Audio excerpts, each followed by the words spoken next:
السلام عليكم ورحمة الله تعالى وبركاته. الحمد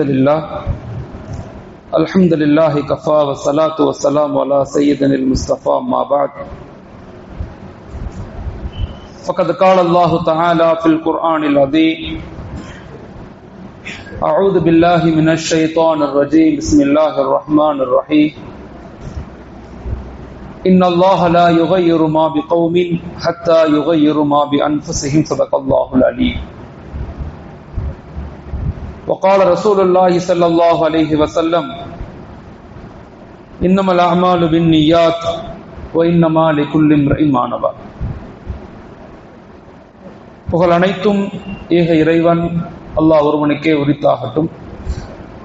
அவனுடைய அன்பும் சாந்தியும் சமாதானமும் உலகத்தில் உள்ள அனைத்து மக்களின் மீதும் உண்டாகட்டும். ஆமீன். மாஷா அல்லாஹ், இந்த ரமதானுடைய மாதங்களை அல்லாஹுக்கு பொருத்தமானதாக, அவனுடைய ரிதாவை, அவனுடைய அன்பை, அவனுடைய பாவ மன்னிப்பை அடைந்த மக்களாக அல்லாஹு தாலா என்னையும் உங்களையும் ஆக்கி அருள்வானாக. ஆமீன். மாஷா அல்லாஹ், நம்ம நேற்று பேசினது மாதிரி இன்னிலிருந்து இஸ்லாமிய வாழ்வியல் கல்வி, இஸ்லாமிக் லைஃப் ஸ்டடீஸ், ஒரு அடிப்படையில ஒரு முஸ்லிமாக இருக்கக்கூடிய நாம இஸ்லாத்தினுடைய பேஸ், அதனுடைய பேசிக்கான பிரின்சிபல்ஸ், அடிப்படைய நம்ம தெரிஞ்சுக்கிறது ரொம்ப அவசியமான ஒன்றாக இருக்கு. இஸ்லாமிய வாழ்வியல் கல்வி அப்படிங்கிறது 4 பாடமாக நம்ம பிரிச்சு அதை நடத்த போறோம். 4 பகுதிகளாக அது இருக்கும். முதலாவது பாடம் அப்படிங்கிறது இஸ்லாமிய ஈமானிய அடிப்படைகளை நம்ம தெரிஞ்சுக்கணும். ஈமான்னா என்ன, இஸ்லாம்னா என்ன, இபாதாத்னா என்ன, வணக்க வழிபாடுகளுடைய அவசியங்கள் என்ன, முஅமலாத் குடுக்கல் வாங்கல் வியாபாரங்கள் எப்படி செய்யணும், முஅஷராத் குடும்ப வாழ்க்கை எப்படி இருக்கணும், அஹ்லாக் நம்முடைய டே டு டே ஆக்டிவிட்டி, நம்முடைய வாழ்க்கை முறை எப்படி இருக்கணும், அப்படிங்கிறதெல்லாம் படிக்கிறதுக்கு பேர் முதலாவது பாடம். ரெண்டாவது இஸ்லாமிக் ஹியூமன் ரிசோர்ஸ் டெவலப்மெண்ட், இஸ்லாமிய மனித வள மேம்பாடு. அது மனிதர்களாக நாம நம்மளை எப்படி வலுப்படுத்திக் கொள்ளணும், ஒரு தனி மனிதனாக சுய கட்டுப்பாடோடு நம்ம எப்படி இருக்கணும், நம்முடைய வாழ்க்கையை நம்ம எப்படி அமைச்சுக்கணும், அதே மாதிரி மற்றவங்கள்ட்ட நம்ம எப்படி நடந்து கொள்ளணும், ஏனைய மக்களோடு நம்முடைய தொடர்புகள், நம்முடைய வாழ்க்கை முறைகள் எப்படி இருக்கணும். மூன்றாவது நம்முடைய திறமைகளை எப்படி நம்ம வளர்த்துக்கணும், நம்முடைய அறிவு, கம்யூனிகேஷன் ஸ்கில்ஸ், இது போன்றதை எப்படி வளர்த்துக்கணும். ஹஸரத் ரசூலுல்லாஹி ஸல்லல்லாஹு அலைஹி வஸல்லம் அவங்க வெறுமன இபாதத்தை மட்டும் இந்த சமுதாயத்துக்கு சொல்லிக் கொடுக்கல. வாழ்வியல, வணக்கவியல, இபாதத்தோடு சேர்ந்த குடும்பவியல, கல்வி, லாங்குவேஜ், கம்யூனிகேஷன்ஸ், இப்படி உலகத்துல எத்தனை துறைகள் இருக்கிறதோ எல்லாத்தையுமே ஹஸரத் ரசூலுல்லாஹி ஸல்லல்லாஹு அலைஹி வஸல்லம் சஹாபாக்களுக்கு கற்றுக் கொடுத்தாங்க. அதனாலதான் அந்த சஹாபாக்கள் இந்த உலகத்தை 1318 ஆண்டுகள் அறிவால், சிந்தனையால், ஆற்றலால், கண்டுபிடிப்புகளால், பொருளாதாரத்தால், இப்படி எல்லா துறைகள்லையுமே இந்த உலகத்தை நிர்வகிக்கக்கூடிய மக்களாக நம்ம எப்படி இருந்தோம் அப்படின்னு சொன்னா, அது முழுக்க முழுக்க ஹஸரத் ரசூலுல்லாஹி ஸல்லல்லாஹு அலைஹி வஸல்லம் அவர்கள் நமக்கு கற்றுக் கொடுத்த, நமக்கு சொல்லிக் கொடுத்த சில பயிற்சி முறைகள். இதுக்கு பேரு தான் மனித வளம்னு சொல்லுவாங்க. மனித வளம், ஹியூமன் ரிசோர்ஸ். ஹியூமன் ரிசோர்ஸ் முக்கியமான ஒரு பகுதி. இன்னைக்கு இந்தியாவில் 25 கோடி முஸ்லிம்கள் வசிக்கிறோம். ஆனா இந்த நாட்டினுடைய வளர்ச்சியில, இந்த நாட்டினுடைய மேம்பாட்டுல எங்களுடைய பங்களிப்புங்கிறது வெறுமன 3% தான் இருக்கு. அதை நம்ம எப்படி வலிமைப்படுத்த முடியும்? வெறுமன போராட்டங்கள், குறைகள் சொல்லிக்கிட்டு எங்களால முடியல அப்படின்னு பேசுறதை விட, அடுத்த ஒரு ஜெனரேஷனை வலிமையாக, ஈமானிய உணர்வுள்ள, குர்ஆனோட, நபியினுடைய முஹப்பத்தோடு இந்த நாட்டினுடைய வளர்ச்சியில பங்கு பெறக்கூடிய சமுதாயமாக உருவாக்க வேண்டிய பொறுப்பு நமக்கு இருக்கு. இஸ்லாம் என்பது ஒரு சமநிலை மார்க்கம். இஸ்லாம் என்பது ஒரு பேலன்சிங் சொசைட்டி, பேலன்சிங் கான்செப்ட். எல்லா நிலையிலையுமே இஸ்லாமிய மார்க்கம் எல்லாத்தையுமே கற்றுக் கொடுக்குது. குர்ஆனும் சரி, ஹஸரத் ரசூலுல்லாஹி ஸல்லல்லாஹு அலைஹி வஸல்லம் அவருடைய வாழ்க்கையும் சரி, நமக்கு எல்லாத்தையுமே கற்றுக் கொடுத்திருக்கு. அதுக்கு பேர் தான் மனித வளம், ஹியூமன் ரிசோர்ஸ் அப்படின்னு சொல்லுவாங்க. அதை எப்படி நம்ம வளர்த்துக் கொள்ளணும்? இந்த பாடத்தினுடைய 3வது பகுதி, இஸ்லாமிய வாழ்வியல் கல்வியினுடைய 3வது பகுதி அப்படிங்கிறது ஃபேமிலி டெவலப்மெண்ட். நம்முடைய வளர்ச்சியினுடைய அடிப்படையான ஒரு விஷயம் என்னன்னா அது நம்முடைய ஃபேமிலி தான். நம்முடைய குடும்பங்களை நம்ம எப்படி டெவலப் பண்றோம், நம்ம குடும்பங்களை எப்படி நம்ம மேம்படுத்தி கொண்டு போய்கிட்டு இருக்கோம், நம்முடைய பேரண்டோடு நம்முடைய தொடர்புகள் எப்படி இருக்குது, நமக்காக வாழ்ந்து நமக்காக உழைச்சு நமக்காக தியாகம் செய்த நம்முடைய தாதா, தாதாவுடைய தாதா, நம்முடைய அத்தா, இவங்களை பத்தி நம்ம வாழ்க்கையில யோசிக்கிறோமா? சோ முன்னோர்களை பத்தி நம்ம யோசிக்கிறோமா அப்படிங்கறத நம்ம தெரிஞ்சுக்கணும். ஃபேமிலியினுடைய மிக முக்கியமான பகுதி நம்முடைய முன்னோர்கள் தான். அடுத்து கணவன் மனைவி உறவு முறைகள். ஒரு கணவனுடைய கடமை என்ன, ஒரு மனைவியினுடைய கடமை என்ன, ஒரு கணவனுடைய பொறுப்புகள் என்ன, ரெஸ்பான்சிபிலிட்டிஸ் என்ன, ஒரு மனைவியினுடைய ரெஸ்பான்சிபிலிட்டி என்ன, இப்படிங்கிறத கணவன் மனைவி உறவு முறைகளை நம்ம தெரிஞ்சுக்கணும். குடும்பவியல் மேம்பாட்டில் மிக முக்கியமானது உறவுகளுடைய கட்டமைப்பு. நம்முடைய உறவுகள், ரிலேஷன்ஷிப், நம்முடைய அண்ணன் தம்பி, தாதா தாதி, குப்பி, நம்முடைய பெரியம்மா, இவங்களோடு தொடர்புகள் எப்படி இருக்கு, தொடர்புகளை சரிவர நம்ம உருவாக்கி கொண்டு போறோமா? இந்த வேகமான உலகத்துல, ஃபாஸ்டான இந்த வேர்ல்டுல, உலகத்துல நம்முடைய ரிலேஷன்ஷிப் எப்படி இருக்குதுன்னு தெரிஞ்சுக்கணும். அதே போல நம்முடைய சமூகத்தோடு, இப்ப இந்த மஹல்லா இருக்குது அப்படின்னா இந்த மஹல்லாவுல எவ்வளவு ஏழைகள் இருக்காங்க, எவ்வளவு கஷ்டப்படக்கூடியவங்க இருக்கிறாங்க, எவ்வளவு இளைஞர்கள் இருக்கிறாங்க, அவங்களுடைய வளர்ச்சிக்கு என்னால முடிந்ததை நான் செய்தனா, நான் நேரம் கொடுத்தனா? வெறுமன சமூகத்தை குறைகள் மட்டும் சொல்வதை கொண்டு மாற்றங்கள் நிகழ்த்த முடியாது. அதற்காக திட்டங்கள் வேணும், அதற்காக முயற்சிகள் வேணும், அதற்கான இலக்குகள் வேணும், அதற்காக சில பேர் தன்னை அர்ப்பணிக்கணும், தியாகம் செய்யும், இஜ்திஹாத் செய்யணும், முஜ்தஹித், தன்னை அர்ப்பணிக்கணும். அப்பதான் நம்முடைய பெண்களை, நம்முடைய வாலிபர்களை, நம்முடைய ஔரத்தை, நம்முடைய நௌஜவான எல்லாத்தையும் பாதுகாக்க முடியும். கெட்டுப்போன பிறகு, வெளியான பிறகு நம்ம எல்லாரும் உட்கார்ந்து வருத்தப்பட்டு எந்த புண்ணியமும் இல்லை. அதனால அவர்கள் மீது நம்ம எப்படி நம்ம கவனம் செலுத்தணும். That is called family development. 4வது இஸ்லாமிய நாலேஜ், இஸ்லாமிய அறிவு சார்ந்த விஷயங்கள். இஸ்லாம் என்னென்னலாம் நம்ம கற்றுக் கொடுத்திருக்குது, பொருளாதார ரீதியாக, சமூக ரீதியாக, உளவியல் சைக்காலஜி ரீதியாக, மற்ற மதங்களோடு, மற்ற ஏனைய சகோதர மக்களோடு நம்ம எப்படி உறவாடணும், எப்படி பழகணும் தெரிஞ்சுக்கணும். நம்ம பயிற்சிகளின் தொடர் முயற்சிகளின் மூலமா தான் சமூக மாற்றத்தை ஏற்படுத்த முடியும். பயிற்சிகள் கொடுக்கப்படும், தொடர்ந்து பயிற்சிகள் நம்ம எடுக்கணும். அது காலத்தினுடைய மிக அவசியமான ஒரு விஷயமாக இருக்கு. அதன் அடிப்படையில இஸ்லாமிய வாழ்வியல் கல்வி, இஸ்லாமிக் லைஃப் ஸ்டடீஸ் அப்படிங்கிறது 4 பகுதிகளாக பிரிச்சு நாங்க படிக்க போறோம். சோ முதல் பகுதி அப்படிங்கிறது என்னன்னு சொன்னா அது ஈமானிய வளர்ச்சி, நம்முடைய ஆன்மீக ரீதியான மேம்பாடு. ஹியூமன் ரிசோர்ஸ்ல, நம்முடைய சமூக கட்டமைப்புல மிக முக்கியமான ஒரு பகுதி என்னன்னு சொன்னா அது முழுக்க முழுக்க நமக்கும் அல்லாஹ்வுக்கும் மத்தியில தொடர்பை நம்ம சரி செய்யணும்.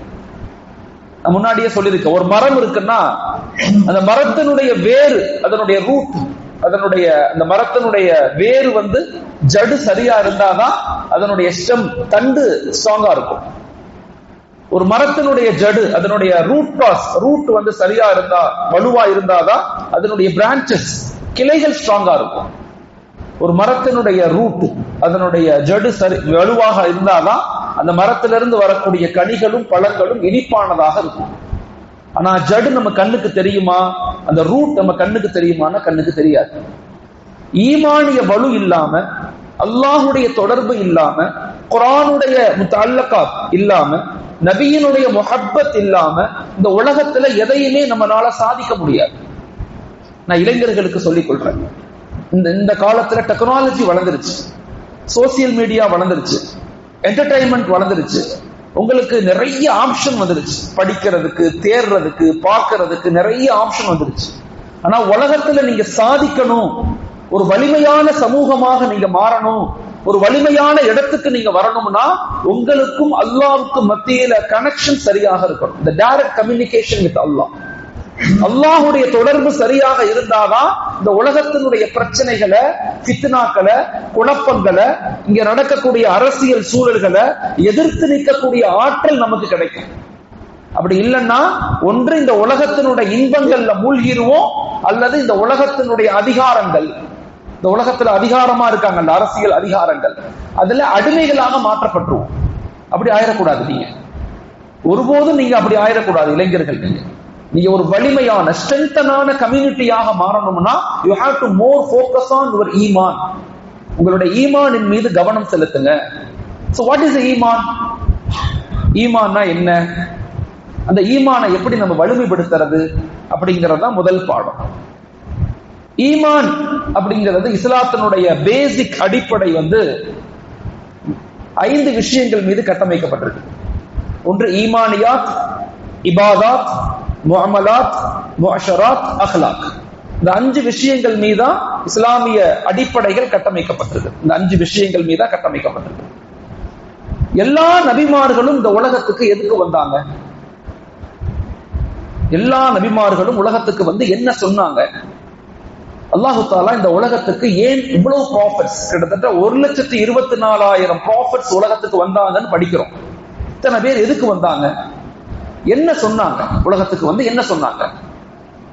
இப்ப ஈமானுடைய பேஸ், அதனுடைய முக் இருக்குல்ல, அதனுடைய ரூட் அது எங்க இருக்குன்னா 4 விஷயங்கள் மீது இருக்கு. ஒன்று வஹதானியத், அல்லாஹ் ஒருவன் தான், என்னை படைத்தவன் ஒருவன் தான் அப்படிங்கிறது ஈமானுடைய மிக மிக முக்கியமான ரூட். அதுதான் எல்லா நபிமார்களும் உலகத்துக்கு மக்கள்கிட்ட சொன்ன மிக முக்கியமான ஒரு விஷயம் வஹதானியத். குல் ஹுவல்லாஹு அஹத், நபியே நீங்கள் சொல்லுங்கள் அல்லாஹ் ஒருவன் தான், அல்லாஹு ஸமத், அவன் தேவையற்றவன், லம் யலித், அவன் பெறவும் இல்லை, வலம் யூலத், அவன் பெறப்படவும் இல்லை, வலம் யகுல் லஹு குஃபுவன் அஹத், அவனுக்கு யாரும் இணையான சமமான யாரும் கிடையாது. இந்த ஒரு விஷயத்தை மக்கள்கிட்ட எடுத்து வைக்கத்தான் எல்லா நபிமார்களும் உலகத்துக்கு வந்தாங்க. ஈமானுடைய பேஸ், ஈமானுடைய ரூட், வேறு இதுதான். இதை புரிஞ்சுக்கணும். முதலாவதாக வஹதானியத், அதுக்கு பேர் வஹதானியத்னு சொல்லுவாங்க. இரண்டாவது ரிசாலத். எல்லா நபிமார்களும் உலகத்துக்கு சொன்ன இரண்டாவது விஷயம் ரிசாலத்.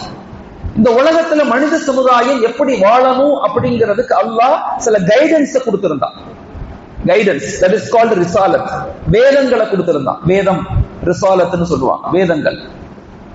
ஹஜரத் மூசா நபிக்கு கொடுக்கப்பட்ட தௌராத் வேதம், ஹஜரத் தாவூத் அலைஹிஸ்ஸலாத்துக்கு கொடுக்கப்பட்ட ஜபூர் வேதம், ஹஜரத் ஈசா நபிக்கு கொடுக்கப்பட்ட இன்ஜீல் வேதம், ஹஜரத் ரசூலுல்லாஹி ஸல்லல்லாஹு அலைஹி வஸல்லம் அவர்களுக்கு கொடுக்கப்பட்ட குர்ஆனுடைய வேதம். இது அல்லாம சில நபிமார்களுக்கு அல்லாஹ் சுகுப்புகளை, ஏடுகளை கொடுத்திருந்தான். சின்ன சின்ன கைடன்ஸ் புத்தகத்தை கொடுத்திருந்தான். ஆதம் நபி கொடுத்திருந்தான், இத்ரீஸ் நபி கொடுத்திருந்தான், இப்ராஹிம் நபி கொடுத்திருந்தான், எல்லா நபிக்குமே கொடுத்திருந்தான். நூஹ் அலைஹிஸ்ஸலாத்து கொடுத்திருந்தான்.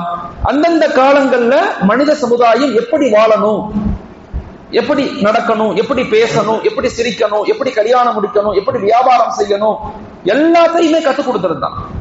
இஸ்லாமிய மார்க்கம் என்பது வெறுமன இபாதத்துக்குள்ள அடக்க முடியாது. இது சமய அறிவோடு சமகால அறிவையும் சேர்த்து இந்த மார்க்கம் மக்களுக்கு போதிச்சுக்கிட்டே வந்துச்சு. ஆனா கடந்த 300 வருஷமாக நம்ம பின்தங்கி போனதனுடைய காரணம் என்ன அப்படின்னா, இபாதத்துக்குள்ள போனவங்க இமாரத்தை பத்தி கவலைப்படல, உலகத்தை பத்தி கவலைப்படல. இந்த இமாரத்தை அடையணும், இந்த உலகத்தை அடையணும், நிறைய சம்பாதிக்கணும், அதிகாரத்துக்கு வரணும், வீடு வாங்கணும், கார் வாங்கணும் அப்படின்னு இமாரத்தை நோக்கி நகர்ந்தவங்க இபாதத்தை கோட்டை விட்டுட்டாங்க. அல்லாஹுடைய தொடர்பு இல்லாம போயிட்டாங்க. அப்ப நம்முடைய பலகீனத்துக்கான காரணம் என்ன அப்படின்னா, ஒன்னை எடுத்து ஒன்னை இழக்கிறோம். இஸ்லாம் அப்படி சொல்லவே இல்லை. ரப்பனா ஆத்தினா ஃபித் துன்யா ஹஸனத்தன் வ ஃபில் ஆখিরাতি ஹஸனத்தன் வ கினா அஸாபன்னார். துன்யா இல்லாம ஆখিরাத் ஒருபோதும் கிடைக்காது. துன்யாவுக்கு பிறந்தா மட்டும்தான், இந்த துன்யாவுல பிறந்தா மட்டும்தான் அல்லாஹ்வை நம்ம அடைய முடியும். ஆனா துன்யா என்பது நோக்கம் இல்லைன்னு புரிஞ்சுக்கணும். நான் ஆரம்பத்திலிருந்து அடிக்கடி சொல்லக்கூடிய விஷயம் அதுதான். The difference between needs and objective. Needs வேற, objective வேற. இந்த உலகத்துல கிடைக்கிறது எல்லாமே நமக்கு தேவைகள். That is not objective. அது நோக்கம் கிடையாது. நோக்கம்ங்கிறது அல்லாஹ்வை அடையிறது. அல்லாஹ்வை அடைஞ்சா மட்டும்தான் அந்த நீட்ஸை நாங்க புரிஞ்சுக்க முடியும். இல்லைன்னா உலகத்தினுடைய இன்பங்கள்ல மூழ்கி கரைஞ்சு போயிடும், காணா போயிடும். எத்தனையோ பேர் வந்தாங்க, சம்பாதிச்சாங்க, வீடு கட்டினாங்க, அரசியல் செஞ்சாங்க, பெரும் பெரும் அதிகாரத்துல இருந்தாங்க, ஆடம்பரமா இருந்தாங்க. எங்க அவங்க? யாருமே இல்லை. இப்ப யாரையுமே காணோம். எல்லாம் நம்மளை விட்டு போயிட்டாங்க. இப்ப நோக்கம் என்னன்னா, இந்த உலகத்துல அல்லாஹுடைய பேரை நிலைநாட்டணும், அல்லாஹுடைய பேரை நிலைநாட்டணும். அதுக்குத்தான் உலகத்துக்கு வந்திருக்கிறோம். அப்ப ஒன்று வஹதானியத், இரண்டாவது ரிசாலத். ரிசாலத்துங்கிறது வேதங்கள். ஆனா என்ன நடந்துருச்சு அப்படின்னு சொன்னா, இந்த இடத்துல ரொம்ப ஆழமா நீங்க தெரிஞ்சுக்கணும்.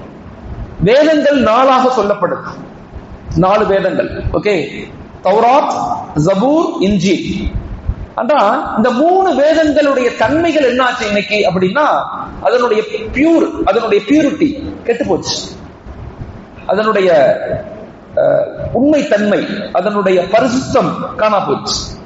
ஏன் காணா போச்சு அப்படின்னு சொன்னா, அத அல்லாஹ் கொடுத்த நபிமார்கள், அந்த நபிமார்கள் வாழ்கின்ற காலத்துல அது நிலைநாட்டப்பட்டுச்சு. ஆனா அதுக்கு பிறகு யாரும் அதை நிலைநாட்ட முயற்சிக்கல.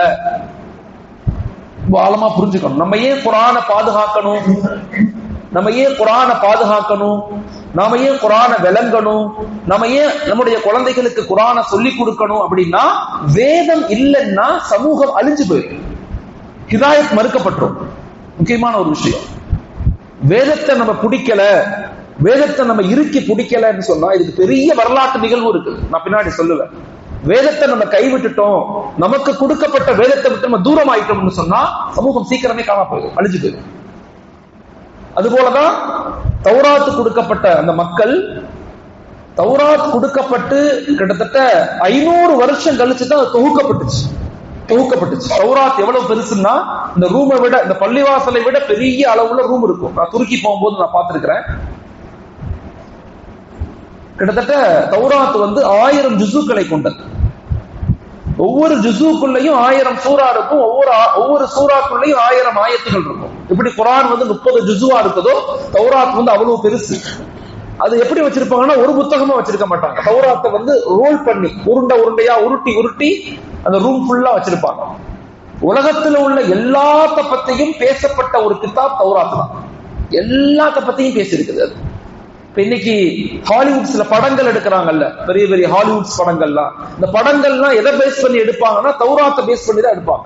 அது எல்லா மார்வெல் பிலிம்ஸா இருக்கட்டும், அது இது நோட்டுலோஸ்க் டெக்னாலஜி, இன்னைக்கு உள்ள சமீபத்துல எடுக்கப்பட்ட நிறைய ஹாலிவுட் பிலிம் எல்லாமே எதை பேஸ் பண்ணி எடுப்பாங்கன்னா தௌராத்தை பேஸ் பண்ணி தான் எடுப்பாங்க. அதுல அவ்வளவு விஷயங்கள் கூறப்பட்டிருக்கும். ஆனா தௌராத்தை மனனம் செய்த யாருமே கிடையாது. அதுக்கு இப்ப பேரு தோரா, இன்னொரு பேரு ஓல்டு டெஸ்டிமோனி, பழைய ஏற்பாடுன்னு சொல்லுவாங்க. அதுக்கு பேரு இன்னைக்கு பழைய ஏற்பாடு. 2வது வேதம் இருக்குதுல்ல, இந்த ரிசாலத்துடைய 2வது வேதம் ஜபூர். இது யாருக்கு கொடுக்கப்பட்டுச்சுன்னா, இது தாவூத் அலைஹிஸ்ஸலாத்துக்கு கொடுக்கப்பட்டுச்சு. ஜபூருங்கிற வேதம் முழுக்க முழுக்க அல்லாஹ்வை புகழ் பாடக்கூடியது.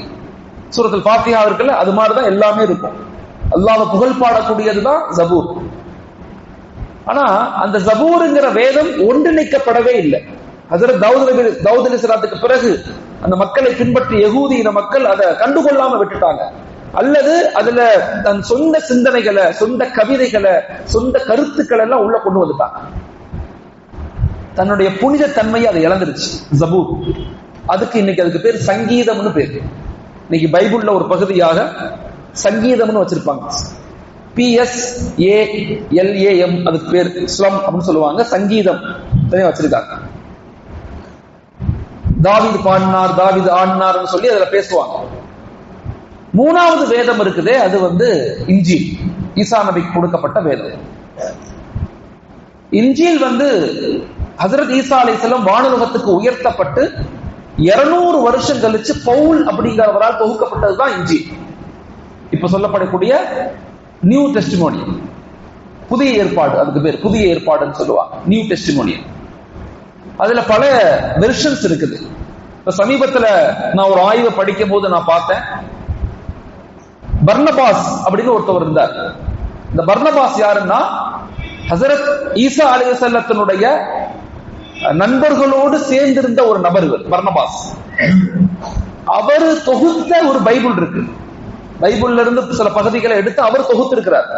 இப்ப 2015-16 துருக்கியில அந்த பர்னபாஸுடைய பைபிள் கிடைச்சிருக்கு. மிக முக்கியமான ஆய்வு. அந்த பைபிள்ல எந்த இடத்துலையும் ஹஜ்ரத் ஈசா அலைஹிஸ்ஸலாம் தன்னை கடவுள்னு சொல்லல. கடவுள், முக்கடவுள், அவங்க ட்ரினிட்டி கொள்கைக்கு வந்துட்டாங்க. ட்ரினிட்டின்னு சொல்லுவாங்க, முக்கடவுள் கொள்கை. பரிசுத்த ஆவி, அப்புறம் மாதா, அதுக்கப்புறம் ஈசா அலைஹிஸ்ஸலாம், ஜீசஸ் அப்படின்னு சொல்லுவாங்க. 3 வகையா பிரிச்சுருவாங்க அவங்க. இது பர்னபாசுடைய பைபிள்ல அப்படி கிடையாது. இத படிச்ச 15ஆம் போப் இத படிச்சு தேடி போய் படிச்சு 600 வருஷம் கழிச்சு போப் பதவியை ரிசைன் பண்ண ஒரே போப் அவர் மட்டும்தான். தான் ரிசைன் பண்ணிட்டார் தன் போப் பதவியில் இருந்து. அதுக்கு நிறைய காரணங்கள் சொல்றாங்க. எதுக்கு இதெல்லாம் சொல்றேன்னு சொன்னா, வேதங்கள் பாதுகாக்கப்படணும். இந்த குர்ஆனை நம்மளாலலாம் பாதுகாக்க முடியல. நான் ஆய்வின் அடிப்படையில சொல்றேன், உணர்ந்து நான் சொல்றேன். இந்த மார்க்கத்தை, இந்த குர்ஆனை, இந்த நபியினுடைய புகழை நம்மளால பாதுகாக்கவே முடியாது. அல்லாஹ் தான் பாதுகாத்து கொண்டிருக்கிறான், அல்லாஹ் தான் பாதுகாக்கிறான். ஆனா நம்மளால முடிஞ்ச சில முயற்சிகளை இந்த வேதத்தை, குர்ஆனை பாதுகாக்க முயற்சிக்கிறோம். இன்னைக்கு உலகத்துல 800 கோடி மக்கள் வசிக்கிறாங்க. இந்த 800 கோடி மக்கள்ல கிட்டத்தட்ட 190 கோடி முஸ்லிம்கள். ஆனா குர்ஆனை பார்த்து முறைப்படி ஓத தெரிந்த மக்கள் வெறுமன 3-5% மக்கள் தான் இருக்கிறாங்க. குர்ஆனை பார்த்து ஓத தெரிந்தவங்க. இங்க வந்திருக்கிறவங்க மனதுல கை வச்சு பாருங்க, எத்தனை பேத்துக்கு நான் குர்ஆனை முறைப்படி மஹ்ரஜோடு சிஃபாத்தோடு நான் ஓதுவேன், ஓத முடியுமா? அதற்கு ஏதாவது முயற்சிகள் செய்தமா? இல்ல. இந்த குர்ஆனை பாதுகாப்பது நம்முடைய கடமை.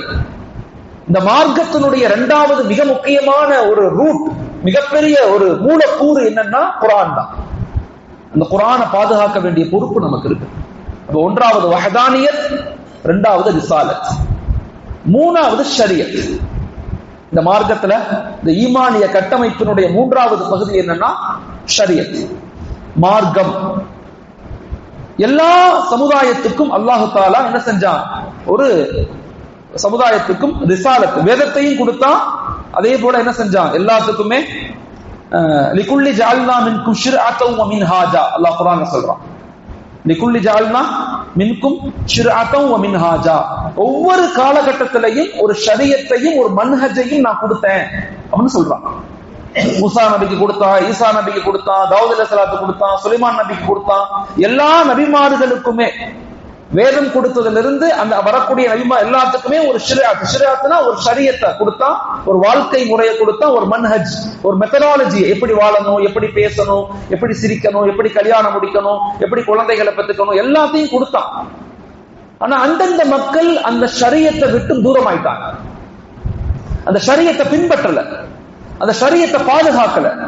ஆனா இந்த மார்க்கம் ஹஜ்ரத் ரசூலுல்லாஹி ஸல்லல்லாஹு அலைஹி வஸல்லம் அவர்களுக்கு கொடுக்கப்பட்ட ஷரியத் 1446 வருஷம் ஆயிடுச்சு. 1446 இயர்ஸ் கான், முடிஞ்சு போச்சு. ஆனா இதுவரையும் ஒரு புள்ளிய கூட, ஒரு நொக்கத்தாவை கூட இங்க யாரும் மாத்த முடியாது. நாங்க பின்பற்றுறோம் பின்பற்றல அது வேற விஷயம். ஆனா ஷரியத்தை யாராலும் எதுவும் செய்ய முடியாது. இந்த ஷரியத்துக்கு நாம என்ன செஞ்சோம்? கேட்கக்கூடிய தாய்மார்கள் பிள்ளைங்களுக்கு சொல்லிக் கொடுங்க, குறிப்பாக பெண் குழந்தைகளுக்கு, வாலிபர்களுக்கு சொல்லிக் கொடுங்க. ஷரியத் என்பது அடிமைத்தனம் கிடையாது. That is not a saving system. அது அடிமைத்தனம் கிடையாது. இஸ்லாத்துல தொழுகணும், நோன்பு வைக்கணும், ஜகாத் கொடுக்கணும், ஹஜ்ஜுக்கு போகணும், ஏழை எளியலுக்கு உதவி செய்யணும், உறவுகளை சேர்ந்து வாழணும், கணவன் மனைவி அன்பாக இருக்கணும், பெற்றோர்களை மதிக்கணும், இப்படின்னு சொல்லக்கூடிய ஒவ்வொன்றும் இருக்குல்ல, இதுக்கு பேர ஷரியத்.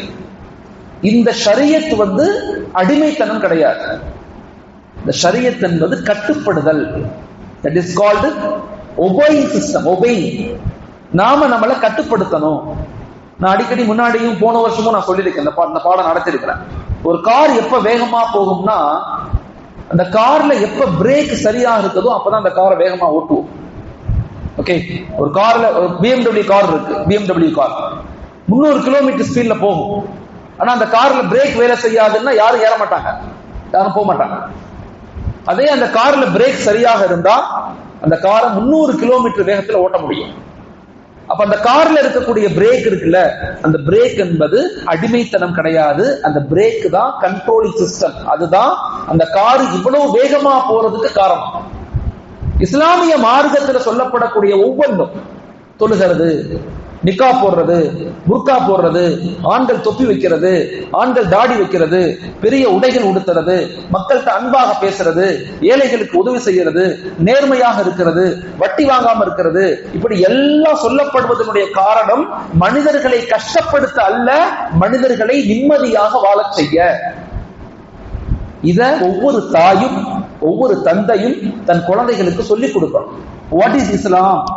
Islam is not a saving system. Islam is a fully free, the most important religious of the world. அப்படிங்கறத ஒவ்வொரு தாயும் தந்தையும் தன் குழந்தைகளுக்கு சொல்லிக் கொடுக்கணும். ரொம்ப அவசியம். இதுக்கெல்லாம் நமக்கு நேரமே இல்லை. வாழ்க்கையில வேக வேகமா ஓடிக்கிட்டே இருக்கிறோம். எங்க ஓடுறோம்னு தெரியல, என்ன பண்றோம்னு தெரியல. எப்ப பார்த்தாலும் பிஸி, ஆண்களும் பிஸி, பெண்களும் பிஸி. ஆனா சாதிக்க முடிஞ்சா ஒண்ணுமே சாதாரண நடக்க மாட்டேங்குது. அப்படியே தான் இருக்கிறோம். அதனால இஸ்லாத்தினுடைய மிக முக்கியமான ஒரு மூன்றாவது பகுதி அப்படிங்கிறது என்னன்னு சொன்னா ஷரியத். ஷரியத்தை முழுமையாக பின்பற்றக்கூடிய மக்களாக இருக்கணும். அதை நாங்க பாதுகாக்கணும். அது இன்றைய காலகட்டத்தில் நான் வருத்தப்பட்டு சொல்றேன். இன்றைய காலகட்டத்தில் இளம் சமூகம், நம்முடைய இளைஞர்கள், நம்முடைய பெண்கள் எந்த அளவுக்கு மன ரீதியாக, உடல் ரீதியாக, mentally and physically and socially எல்லா நிலையிலும் பாதிக்கப்பட்டு கொண்டே இருக்கிறாங்க. தவறுகள் ரொம்ப சர்வசாதாரணமாயிடுச்சு. தப்பு தப்புக்குள்ள மாட்டக்கூடிய இளைஞர்களும் பெண்களும் அதிகமாகிக்கொண்டே இருக்கிறாங்க. எப்படி நம்ம சரி செய்ய போறோம்? இந்த மார்க்கத்தை எப்படி பாதுகாக்க போறோம்? அல்லாஹ் மறுமையில கூப்பிட்டு நம்மள்ட்ட கேட்பான, என்ன பதில் சொல்லுவோம்?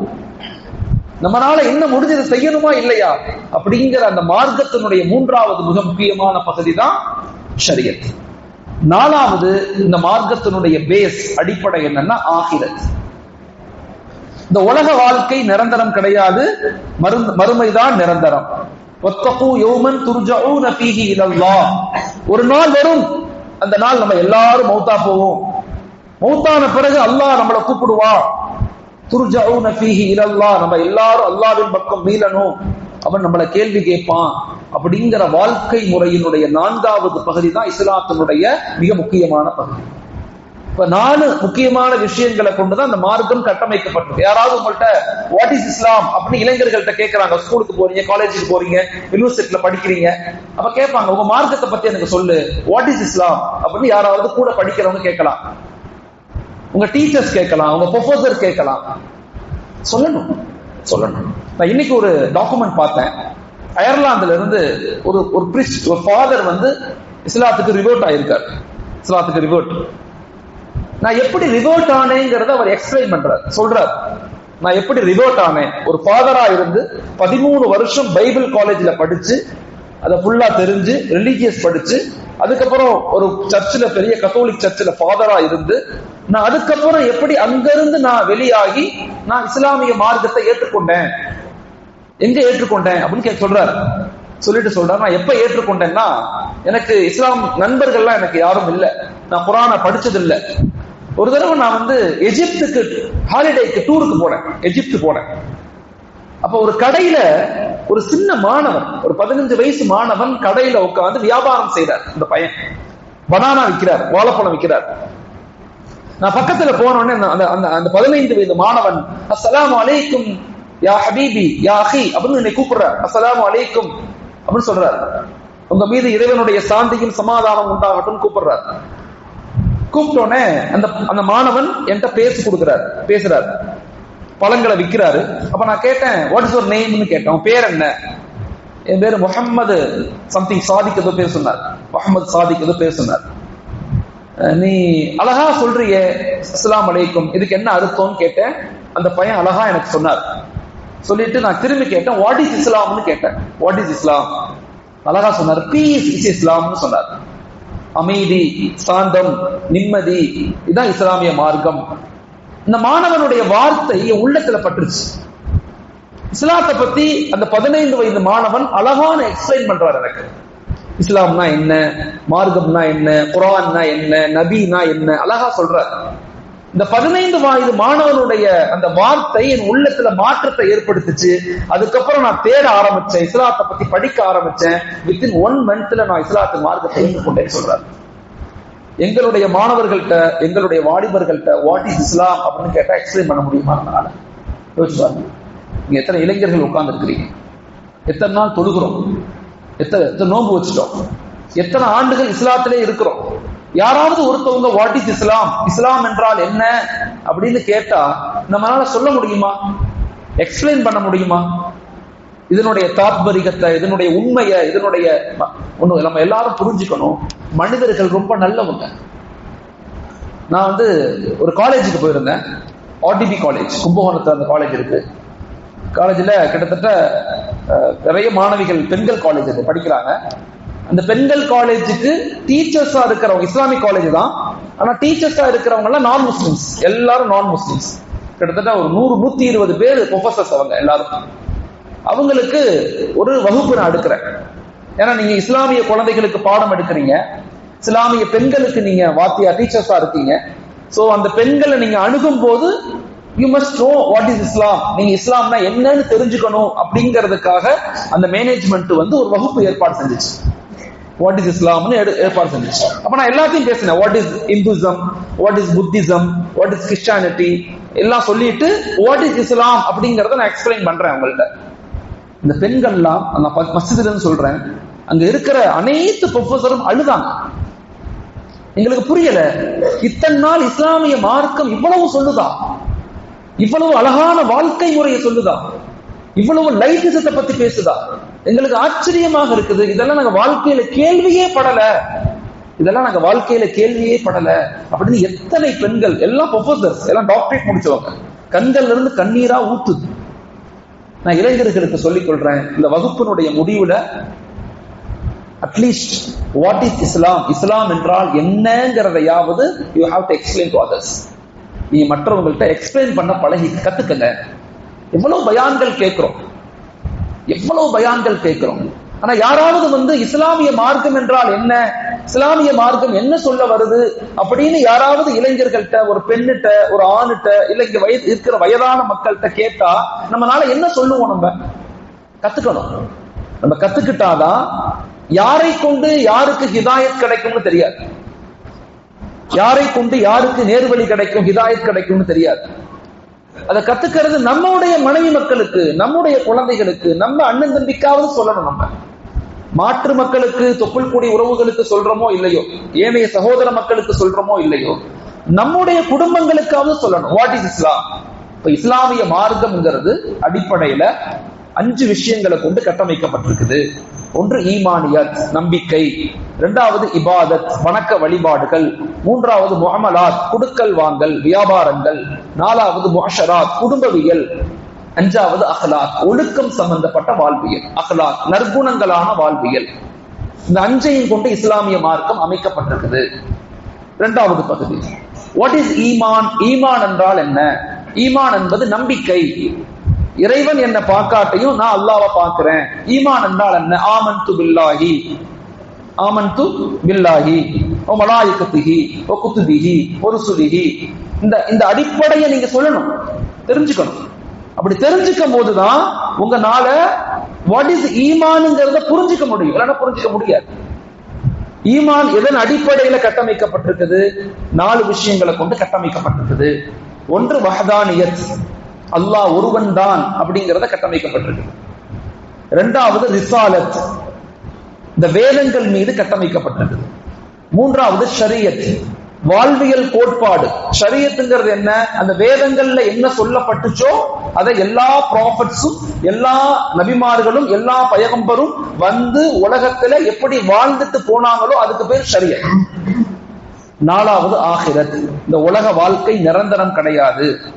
இந்த உலக வாழ்க்கை நிரந்தரம் கிடையாது, மறுமைதான் நிரந்தரம். இங்க எல்லோரும் மௌத்தா போவோம், மௌத்துக்கு பிறகு ஒரு வாழ்க்கை இருக்குது, அந்த வாழ்க்கையில அல்லாஹ் நம்மள்ட்ட கேள்வி கேட்பான் அப்படிங்கிற ஒரு நம்பிக்கைய, சரியான விளக்கத்தை, லாஜிக்கா அண்ட் பிலீவிங் சிஸ்டம். இஸ்லாமிய மார்க்கம் என்பது 2 தன்மையில இருக்கும், நல்லா புரிஞ்சுக்கணும். ரொம்ப ஆழமான விஷயம் இது. இஸ்லாமிய மார்க்கம் என்பது 2 தன்மைகள்ல இருக்கும். ஒன்று லாஜிக்காவும் இருக்கும், இன்னொன்று ஃபைத்தாவும் இருக்கும். 2மே இருக்கும். குர்ஆன் என்ன சொல்லும்? ஒரு பக்கத்து சொல்லும் யா அய்யுஹல்லதீன ஆமனு ஆமினு அப்படின்னு சொல்லும். ஓ ஈமான் கொண்ட மக்களே ஆமினு, ஈமான் கொள்ளுங்கள் அப்படின்னு சொல்லும். அதே ஆயத்துல அடுத்த பக்கத்துல திருப்பணும்னா அஃபலா ததக்கரூன், நீ சிந்திக்கலையா? இந்த வானத்தை எப்படி படைச்சேன்னு சிந்திக்கலையா? இந்த பூமியை எப்படி படைச்சேன்னு சிந்திக்கலையா? ஒட்டகத்தை எப்படி படைச்சேன்னு சிந்திக்கலையா? சிந்திச்சு பார், நான் படைத்ததை பத்தி யோசின்னு அல்லாஹ் சொல்றான். அப்ப ரேஷனலிசம், பகுத்தறிவுக்கு உட்பட்ட மார்க்கம் தான் இஸ்லாம். நம்பிக்கைக்கும் பகுத்தறிவுக்கும், பிலீவிங் சிஸ்டம், ரேஷனல் நாலேஜ், இந்த ரெண்டுக்கும் இடைப்பட்ட மார்க்கம் தான் இஸ்லாமிய மார்க்கம். இந்த மார்க்கத்தை இளைஞர்கள் ரொம்ப ஆழமா நீங்க புரிஞ்சுக்கணும், ரொம்ப ஆழமா நீங்க விளங்கணும். இல்லைன்னா இந்த உலகத்தினுடைய இன்பங்கள்ல மூழ்கி போயிருவீங்க. இந்த உலகத்தை நம்மளால எதிர்த்து நிக்க முடியாது. இந்த உலகம் இயற்கையிலேயே பல பிரச்சனைகள், பல துன்பங்கள், பல ஃபித்னாக்கள், பல குழப்பங்கள், பல மோசமான சூழ்நிலைகள்ல உள்ளதுதான் உலகம். ஷைத்தானுடைய கோட்டை அது. இதுக்குள்ள நாம நம்முடைய மார்க்கத்தை, நம்முடைய சமுதாயத்தை, இந்த மனித இனத்தை பாதுகாக்கணும்னா எங்களுக்கு ஈமானிய வலு வேணும், ஈமானிய பலம் வேணும். எப்படி நம்ம உணவுகள் சாப்பிடுறது பிசிக்கலி நம்ம ஸ்ட்ரென்த் ஆகிறோமோ, அதே போல மென்டலி நம்ம ஸ்ட்ரென்த் ஆகணும், ஸ்ட்ராங் ஆகணும்னா அல்லாஹ்வுடைய தொடர்பை நம்ம சரியா வச்சுக்கணும். அதுக்குத்தான் ரமலானுடைய மாதம், அதுக்குத்தான் இந்த குர்ஆன், அதுக்குத்தான் நபியினுடைய வாழ்க்கை. இது எல்லாத்தையும் நம்ம தெரிஞ்சுக்கணும். இதை பத்தி எல்லாம் பேசுறதுக்கு பேர் தான் ஈமான். இதெல்லாம் பேசுறதுதான் ஈமான், நம்பிக்கை. ஆமன்து பில்லாஹி, நான் அல்லாஹ்வை நம்புகிறேன். முழுமையா எப்படி நம்பணும் அல்லாஹ்வை? அவனுடைய வேதத்தை எப்படி நம்பணும்? அவனுடைய ரசூல்மார்களை எப்படி நம்பணும்? அவனுடைய மலாய்க்கத்துமார்களை எப்படி நம்பணும்? இந்த உலகத்துல நன்மை தீமை அவனை கொண்டுதான் நடைபெறுதுன்னு எப்படி நம்பணும்? எல்லா நிலைக்கும், எல்லா வெற்றிக்கும், எல்லா வாழ்க்கையினுடைய முறைகளுக்கும் அவன்தான் காரணம்னு எப்படி நம்பணும்? அப்படிங்கிற நம்பிக்கையினுடைய வெளிப்பாடு தான் ஈமான். இந்த ஈமான சரிவர நம்ம விளங்க முயற்சிக்கணும். அல்ஹம்துலில்லாஹ். நாளைக்கு இதனுடைய வளர்ச்சி, இதனுடைய மேம்பாடு எப்படி எப்படி தெரிஞ்சுக்கலாம், ரொம்ப இலகுவா, நான் ரொம்ப டீடைல்டா பேசி உங்களுக்கு புரியாம ஆக்க நான் விரும்பல. ரொம்ப இலகுவா சின்ன சின்ன விஷயங்களை கொண்டு, சின்ன சின்னதா அடிப்படையை நீங்க தெரிஞ்சுக்கணும். இப்படி தெரிஞ்சுக்கிட்டாதான் உங்களுக்கும் அந்த ஈமான், அந்த அல்லாஹ்வின் மீது, குர்ஆனின் மீது ஒரு இணைப்பு வரும். உங்களால மற்றவங்களுக்கும், உங்க குழந்தைகளுக்கு நீங்க சொல்லிக் கொடுக்க முடியும். எத்தனை பேர் நாங்க தன்னுடைய குழந்தைகளோடு உட்கார்ந்து அல்லாஹ்வை பத்தி, ரசூலை பத்தி, வேதத்தை பத்தி பேசுறோம்? பேசுறது இல்ல. நம்ம நல்லா யோசிச்சு பாருங்க, பேசுறதே இல்லை. எல்லாரும் பிஸியா இருக்கும். வீட்டுக்கு போனா அவங்கவங்களுக்கு ஒரு போனு, அவங்கவங்களுக்கு ஒரு டிவி சேனல், அவங்கவங்களுக்கு ஒரு யூடியூப் சேனல், அல்ல அவங்கவங்களுக்கு ஒரு சின்ன படங்கள், அதுக்குள்ள மூழ்கி போறோமே தவிர குழந்தைகள், மனைவி, மக்கள், இவங்களுக்கு அடிப்படை தீனை கொண்டு போய் சேர்க்கணுமே அப்படிங்கிற உணர்வுகள் நம்மள்கிட்ட இல்ல. பெண்களிடத்திலும் இல்ல, ஆண்களிடத்திலும் இல்ல. சமூகம் எப்படி வலுவரும்? வலு வராது, வலுவே வராது. அல்லாஹ் எங்களை ஒருபோதும் கைவிட மாட்டான். ஆனா நாம தான் அவனை கைவிட்டோம். இந்த ரமதானுடைய மாதங்கள்ல அதை பத்தி யோசிங்க. இந்த ஈமானிய நாலேஜ், ஈமானிய அந்த ஸ்ட்ராங்னஸ், அந்த ஸ்ட்ரென்த்தை அடையணும். நம்ம, நானும் முயற்சி செய்யறேன், நீங்களும் முயற்சி செய்யுங்க. அல்லாஹ் தஆலா நம்ம எல்லாத்தையும் கபூல் செய்யட்டும். ஜஸாக்குமுல்லாஹ். அஸ்ஸலாமு அலைக்கும் வரஹ்மத்துல்லாஹி தஆலா வபரகாத்துஹு.